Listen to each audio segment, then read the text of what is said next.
Cutting across ideological lines, उसमें BJP को भी चुनाव जिताया है आपने, उसमें जेडीयू और महागठबंधन को भी जिताया है, ममता बनर्जी को भी जिताया है, आप तमाम पार्टियों को जिता चुके हैं।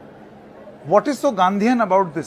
दुनिया में मानव सभ्यता के इतिहास में जितने बड़े हीनस क्राइम्स हुए हैं वो सब विचारधारा के नाम पर किए गए हैं। ज्यादातर नेता है वो चाहता है कि उसके फॉलोअर विचारधारा का में बंध के उसके अंधभक्त हो जाएं।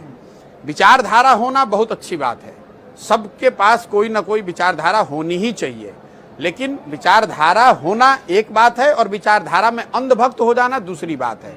मैं अंधभक्त नहीं हूं। आपने कहा कि इसमें गांधीयन क्या है, बिल्कुल ठीक बात है। तो मैं आपको बता रहा हूं कि गांधी की विचारधारा क्या है। गांधी ने कहा कि आपको वेजिटेरियन होना चाहिए, वेजिटेरियन होने के समर्थक थे गांधी। तो आज आरएसएस ये कह सकती है कि गांधी वही कह रहे थे जो हम लोग कह रहे हैं।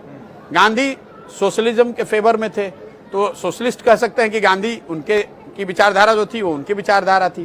Gandhi was in favour of state ownership of the assets, तो उसके हिसाब से वो कम्युनिस्ट हो गए और कांग्रेस में तो वो थे ही।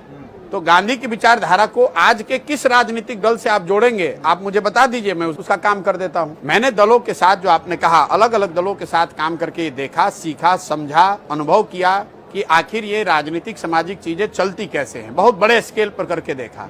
देखने समझने के बाद जो मेरा अनुभव हुआ, जो उससे सीखा, जो मेरी पहचान बनाई, उन सारे अनुभवों को, सारे सीख को एक साथ पिरो के मैंने इस अभियान को शुरू किया है, जहां मेरी समझ ये है कि जब तक आप समाज के स्तर पर काम नहीं करेंगे तब तक राजनीति में कोई आमूलचूल परिवर्तन नहीं ला सकते हैं।